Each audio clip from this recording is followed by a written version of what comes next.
I would not have done what Mike Pence did. I don't think that was the right approach. I specifically stand by what I said on the House floor, and I stand by my statement, which was there was unconstitutional overreach. That was a hot mess. T is back, yeah. To be clear, what Mike Pence did was his job in certifying the election and his constitutional duty. Right. What does it tell you that we are now locked in some reality version of America's next top vice presidential Well, and I mean, that to me is what this comes down to, as Elise Stefanik is in the conversation to be vice president. And so what is before the voters is a choice, yes.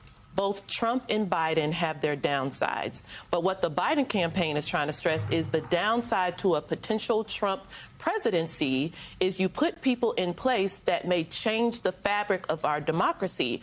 And again, you can say, well, I want that to happen, and therefore you might want to support a Trump ticket.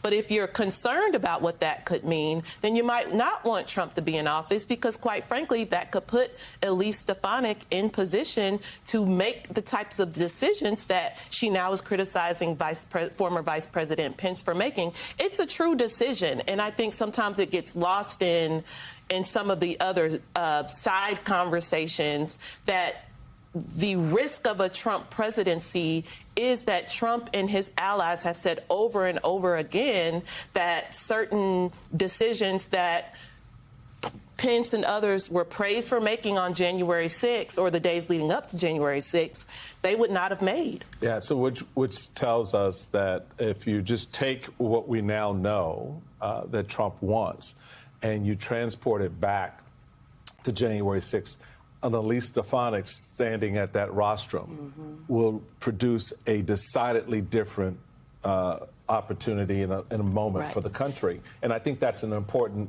element to understand. And I think that's part of, I would be interested to hear, okay, so you wouldn't have done what Pence did.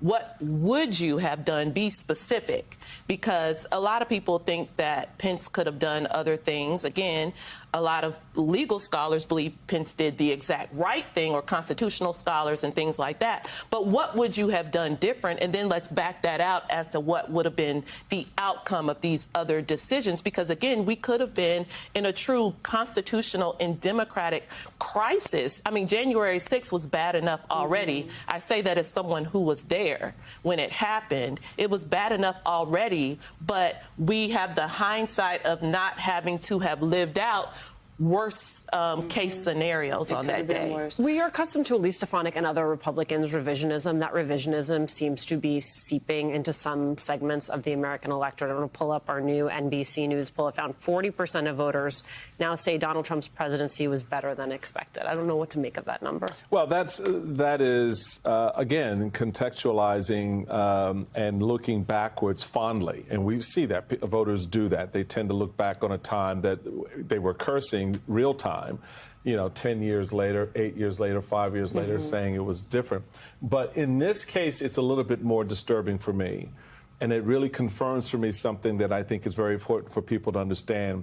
It's one thing to sit back and criticize Donald Trump and to go anti-MAGA. The most important thing you have to do right now is understand what's in front of you. You have to understand what they're saying and why they're saying it. And I think that 40% of voters now saying Donald Trump's presidency was better than what's really happening around them is part of the fog that Donald Trump has created, narratively speaking.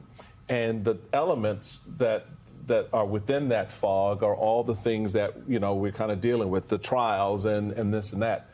How do we clear that fog is the question. How do we level up the conversation in reporting and discernment by those of us who are trying to, have that moonstruck moment, snap out of it. Yeah, but also talking about, I mean, you travel with the president and the vice president. You go back to Georgia often and report about what is happening in Georgia. I also think maybe we need to talk about what is actually, to your point, Michael, what is happening in front of us. What the things that the president and vice president have been doing so that voters have a better understanding so they can make their decisions. Yeah, I think also to the poll, to me, two things stand out. Number one, most voters had a really low expectation for the Trump presidency starting out. And so I think it makes sense that he had nowhere to go but up among a lot of voters when you look at how they look at his 4 years. But also, I do think, to Michael's point, people tend to think more fondly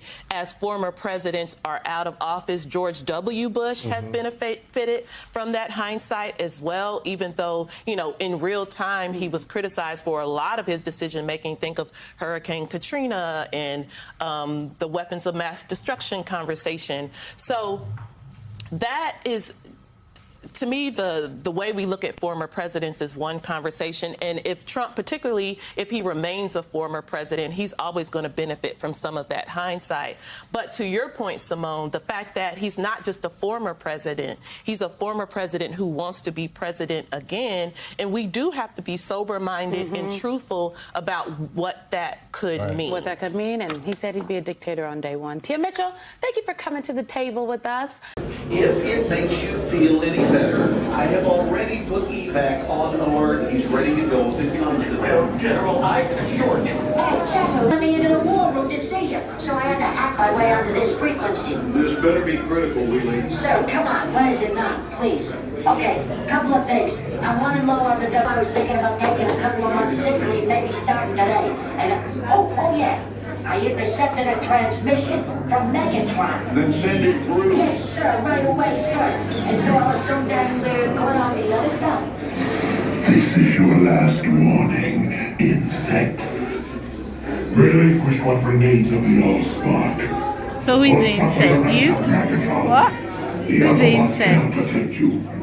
They were defeated on our world, and we will defeat them here. Ambush was just a diversion. Security, please bring up. Rabbit, she's already inside. Deeds! Give me an update on that reserve. Boss readiness. What was his name? Evac, sir. Right, evac.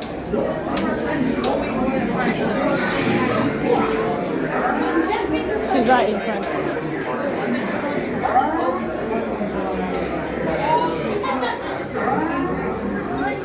We are facing a heavy, sustained attack. They appear to be after the Allspark. General! General!